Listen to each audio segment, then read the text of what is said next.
Patay. Yo, what is up, what is up, what is up guys? Welcome back to our channel. Welcome back to another video. Familiar ba? Familiar ba sa inyo ang ating view today? So nakita nyo na to for sure sa vlog ni Mike Bomac. Ito yung motor na pinahiram sa kanya. Today tayo naman ang hihiram. 2014 Monster 1200S. Very iconic bike. And I think ang 1200 is medyo rare talaga compared sa 797, sa 821. Mas rare ata ng konti ang 1200. Pero ito is S. So all-in suspension, single-sided swing arm, pero hindi pa siya naka auto bleep and quick shifter. Pero hydraulic clutch na siya. Ayan. Magaang-daang din yung clutch niya. And for some reason hindi ko alam kung bakit itong bars nito, kasi 2014 to, yung kay Kuya Teo is 2016. Mas mataas ang bars nito, so mas upright siya compared dun sa 821 ni Kuya Teo. So I guess may adjustment silang ginawa from 2014 to 2016. Kasi ito naka bar and mirrors na rin, kinabit ni Mike Bomac. Hindi yung coverage niya actually maganda, kita-kita mo yung likod. Okay siyang bar end. So yun nga, today ihiramin natin to kasi day off tayo ngayon. Siya ay may pasok, pero dumating na yung kanyang bagong gulong. So if I'm not mistaken, Pirelli Rosso Corsa 4 ang napili na tires ni Mike Bomac para dito. Kasi yung tires na ito is original pa. So yung manufacturing date nung gulong parang 25th week of 2013. So luma-luma na yung motor. And syempre safety yan. So i-prioritize natin yung gulong. So sabi ko, since day off naman ako, wala rin naman akong gagawin today, edi dalhin ko na lang yung motor mo sa palitan ng gulong, di ba? Nakakapag-ride pa tayo ng Monster. So ang ginawa na, ngayon ng umaga o mas maaga pa, dinala niya na yung gulong, yung goma doon sa shop kasi wala naman tayo pagkakargahan nun. Tapos ngayon dalhin natin yung motor niya doon sa sa gagawa ng kanyang tires. Yung gagawa ng tires niya, yung gumawa ng tires ni Motmot din sa Rev Point Moto. Okay naman yung pagkakagawa nila kay Motmot na nung pinapanood ko, tinork naman nila ng maayos. Chinek yung torque spec. Sarap ng torque na ito. Speaking of torque, torque siya boy. 1200 ba naman no? Yun nga lang, ito yung TFT na sinauna. So TFT siya, kaya lang pagka ganyan yung araw, yan tulad yan, kailangan pang umanggel ng konti para makita mo yung gauge mo. Pero at least TFT siya. Okay siya. And wala rin siyang gear indicator, and wala rin siyang fuel gauge. So ilaw-ilaw lang din ang fuel gauge na ito. Pero all goods. Tapos mamaya siguro after natin pagawa yung goma, kung may time, silipin natin siguro mag-red rock. Ikot natin ang red rock to para ma-scrub yung tires kahit pa paano bago natin ibalik kay Mike Bomac. Lagyan lang natin ng miles yung kanyang bagong goma. Alright, kita-kits na mamaya dun sa shop, and then natin kasi tayo dalhin ng ating mga paa today. Alright, let's go. Alright, so tapos na yung Monster. Rosso 4 Corsa yung kinarga, ay yung pinalit na gulong. Tapos nag-upsize siya sa likod. So fender to gulong, siguro mga quarter of an inch clearance. So sumasama naman sa swing arm yan. So tignan natin, i-try natin i-ride kung sasabit o hindi. Pag sumabit, edi gagawa natin ng paraan. Tingnan natin muna. So ride muna natin to, ikot-ikot natin. Tingnan natin kung ma-red rock tayo para mas-scrub yung goma. Iba pala sa akin to. Yung sa akin kasi Rosso 4 lang na regular. Ito Rosso 4 Corsa. So mas makapit dun sa akin. Ngayon upsize sa likod. Tingnan natin kung may difference yung handling niya. Tsaka parang yun nga, parang sumubsub siya ng konti lang naman. Thanks guys.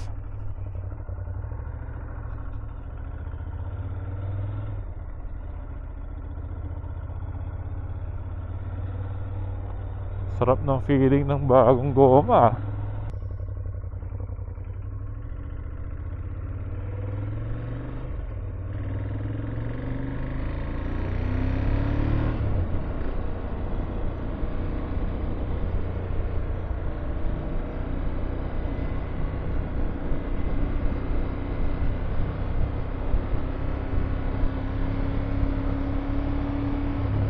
Gaang naman siyang lumigo. Preno check kasi tinanggal ang caliper. Okay naman. So pag tinatanggal pa ng goma nitong Monster, kailangan tanggalin ng exhaust. Kasi kay Hyper hindi na kailangan tanggalin yung exhaust nung tinanggal yung goma. So ride natin ng mga couple of miles, tapos check natin yung yung goma kung sumabit dun sa fender o hindi. Feeling ko hindi pero we'll see. Ingat lang tayo dito kasi bagong bago yung goma. Tsaka syempre, di siya yung motor.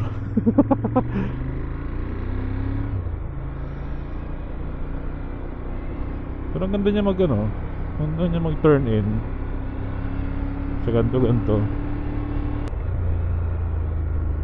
Actually makikita na natin dito yan kung sumabit eh. Check natin dito sa gas station. Wala, goods. Walang sabit. Text natin, walang sabit so far. So, clear naman siya. Ang nakikita ko lang magiging problema nito, pag may na-pick up siyang batong malaki-laki, pakasiraan niya yung fender. Pero, kung yung regular riding, I think good siya. Hindi siya tumatama. Kasi clear naman siya, sumasabay naman yung fender sa swing arm eh. So, i-ride muna natin to. Subukan natin mag-red rock. Scrub natin yung tires ni Mike Bomack. Parang sarap sarap ko okay siya, masarap siyang i-ride mababa, at saka yung komportable naman siya. May konting sub-sub pero parang sinasabi ko bakit itong 1200 compared dun sa 821 ni Kuya Teo, sub-sub yung kanya, yung kay Kuya Teo. Ito swakto, sarap. Nakakailang miles na rin naman tayo. Hindi tayo nag-freeway, diniretso natin tong Cheyenne, yung usual route namin pagka Vespa. Kasi mas gusto ko dito tahimik dito. Saka relax siya pagka high gear, cruising. Relax. Mag-iiba na naman to pag nakabit na ng tambucho. For sure, iba i-ride. Pero pati yung magiging relax ito konti, ma-apektuhan ng konti. Pero okay lang. Masarap to pag may tambucho, feeling ko. Yung grunt nito iba rin pagka naka-exhaust. 1200 na twin cylinder. Yes sir. Ngayon pa lang pag nagda-downshift ka, may konting backpair na eh. Ayos siya, nababa. Ayun ang difference sa Hyper. Yung height talaga dito, flat foot ako eh. Sa Hyper medyo tingka-tingkayan tayo dun eh. Pero love natin si Motmot.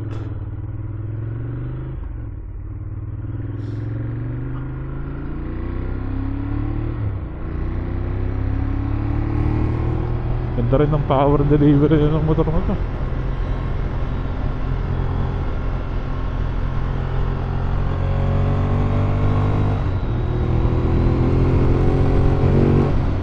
Boy, diyan ka lang. Para ka lang dyan.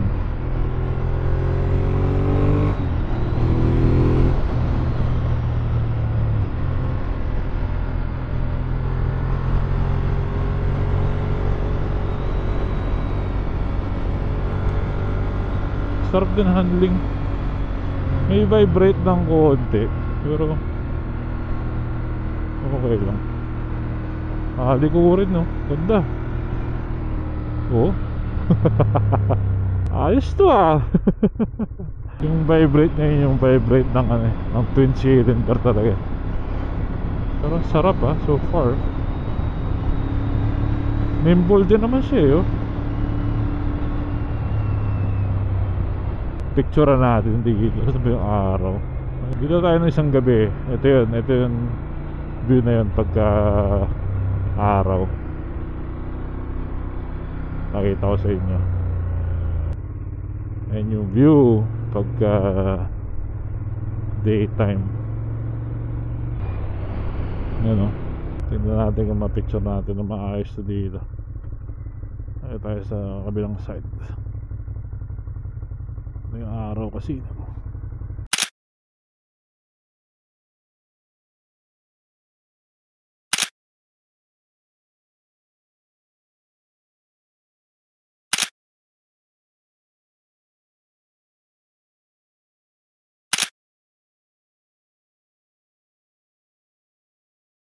Alright, try natin pumasok ng Red Rock. Kung makakapasok, wala naman ako reservation. Kita-kits tayo sa loob. Pero so far, sobrang nimble din ng bike ah. Okay din siyang ihiga-higa ng konti. Chill ride lang, konting strap lang ng goma para okay na. Enjoy ko siya actually. Di ko alam kung dapat bang ni-ride ko to today o hindi. Pero we'll see. Alright, kita kayo sa loob ng Red Rock. Alright, pasok. Pasok tayo. So chill ride lang tayo. I-scrub lang natin yung goma ni Bomac. Tagal na rin tayo di nakapag Red Rock kasi yung huling pasok namin dito hindi kami napagbigyan eh. Ang maganda yung Rosso 4 Corsa. Ramdam mo yung parang ramdam ko agad yung difference dun sa regular na Rosso 4.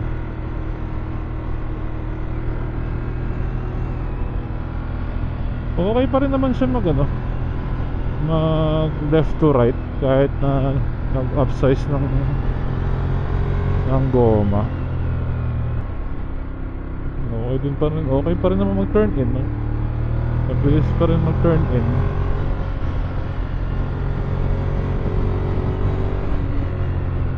Sarap to ah.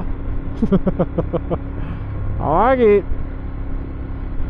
Basta kaya yung mga 1200R na ito. Kasi merong version to 1200R eh. Yung kapatid ng tropa meron eh. Sa research parang 25 horsepower difference S yung R. Tapos yung all-ins niya parang nakikita ko sa picture kulay black. Parang black line yung all-ins ng 1200R. Okay din to ah. Parang pwede rin pang truck to ah. Kasi may nakikita naman tayo nagtatrack ng monster din talaga.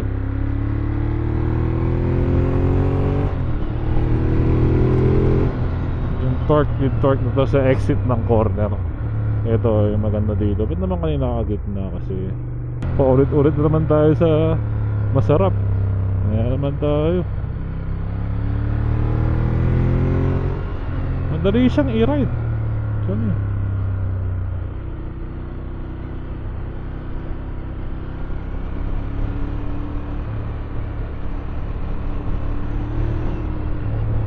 Excuse me.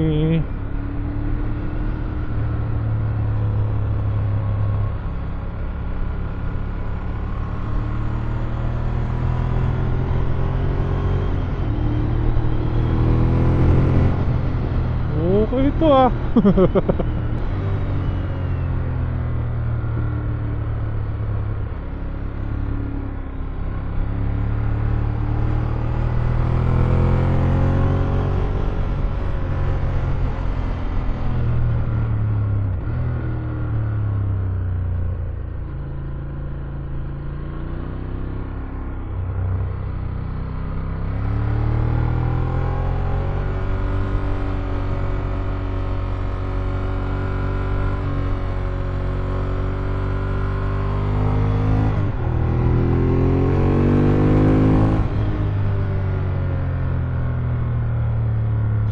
Sarap.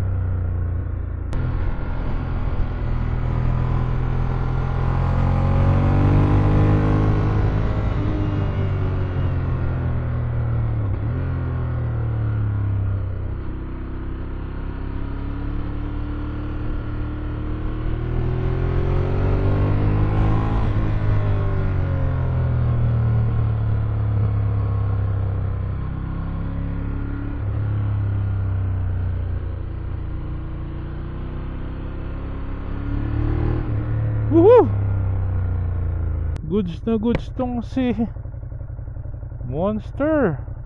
Very nice, very nice. Konti. Hindi pa natin siya ganun kakilala. So, ayos na yan. Alright, tuloy na natin itong kalahati ng Red Rock. So far, sarap siya. Yung hindi ko naman, kasi hindi ko naman na-ride ng ganito to nung naka original na size ng goma. Pero feeling ko naman hindi naman siya nabago dahil dun sa upsize ng goma. Pero ang bait ng motor, oh. Trail brake din, sarap.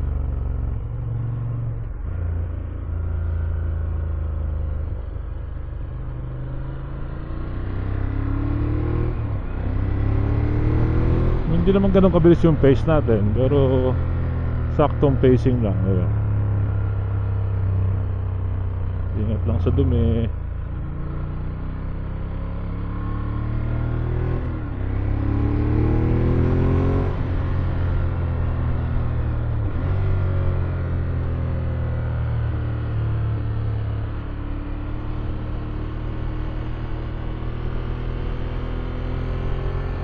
Sarap pumosisyon dito, ah.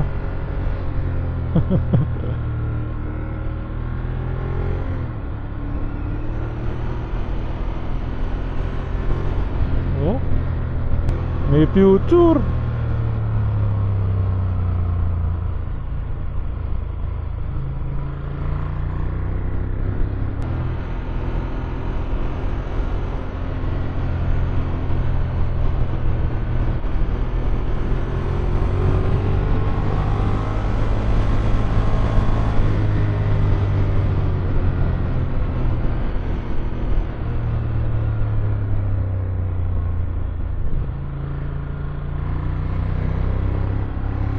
Sarap mo, Monster 1200S.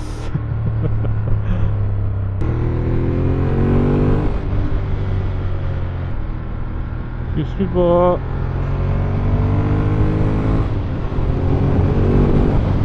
Sarap naman.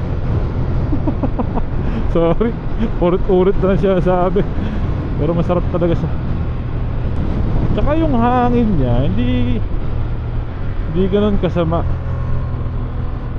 Okay lang. Hindi tulad ng Hyper, kasi nga mas nakatunguhan ng konti. Pero yung hangin not bad.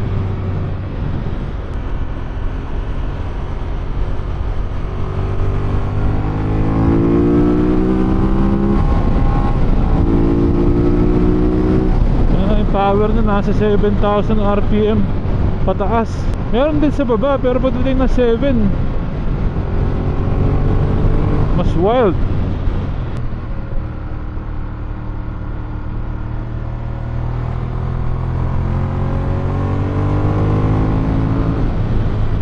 Sarap pa.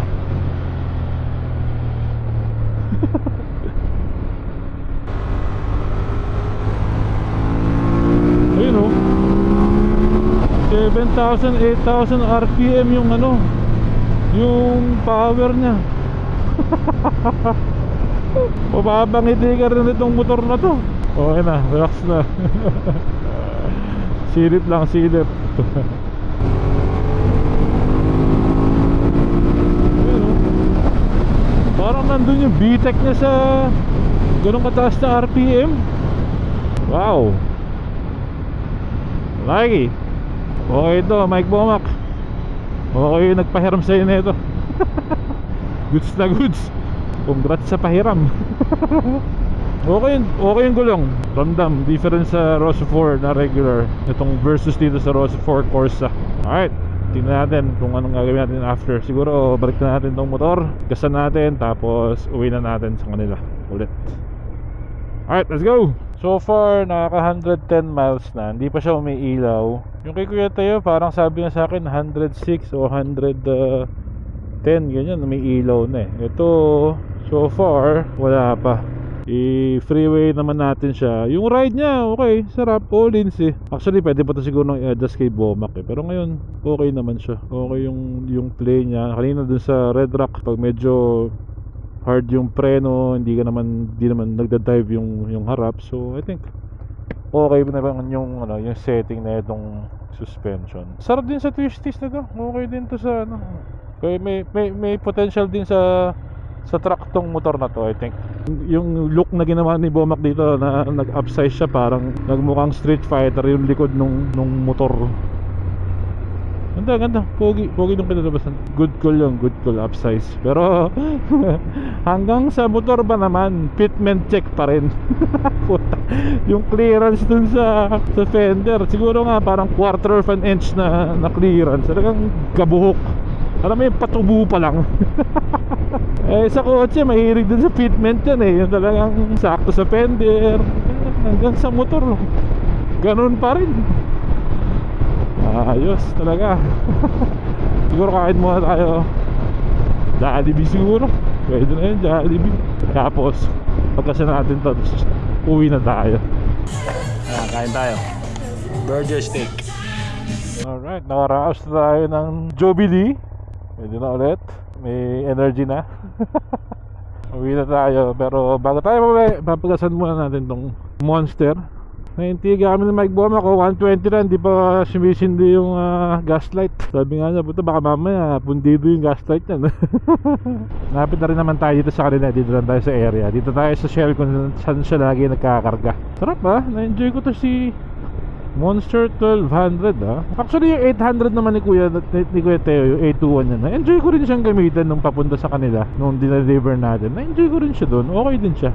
Pero iba yung power nito, iba yung power ng 1200 pagdating dun sa 7,000 RPM range. Oh my god. Mike Bomac, kung di mo pa nasubukan yon, testingin mo. Okay itong 1200, good candidate. Yun nga lang, yung exhaust, ito hindi ko lang ginawa complain na yan pero may heat guard naman dito. Pero pagka nakaganon nga sa akin, sa full yung hita konting naman yan. Hindi mo na naman talaga perfect na motor konting adjustment lang ng paa. So kasi natin to, tingnan natin kung ilang ganon ang ating may kakarga. Pero ngayon 121.1, di pa siya umilaw. So let's check, let's go. Nakarga natin is 2.955, almost 3 gallons. Pero 121 miles yung tumakbo. Tapos hanggang leeg na yun. Kasi tinanong ko si Mike Bomac kung hanggang saan niya pinuno nung finultak na. Sabi niya hanggang leeg. Nireplicate lang natin yon. And then yun nga, lobas 2.9. Okay, kailangan pang obserbahan to. Kasi yung kay Kuya Teo weird, dahil yun parang 106 umiilaw na. Or depende rin talaga sa riding. Smooth riding lang matipid. Pero pagka upak-upak, syempre, di ba? Monster Fighter 1200, sabi nga ni Mike Bomac. Sarap ng motor na to, feeling brand new, napakabata. 1,000 something miles lang to nakuha to, parang 1,054 or 1,094. Tayo siguro naka 50 miles din siguro yun. Kasi kung nasa 70s kanina nung nagpagas tayo 120. So mga 50 to 60 miles din yung ikabit natin dito. And hindi naman tayo napagod. So okay siya, good bike, good candidate kung sakali man magpapalit, diba? Alright, maraming salamat sa pagsama sa akin today. Medyo nakapondo-pondo tayo ng vlog ditong mga nakaraan.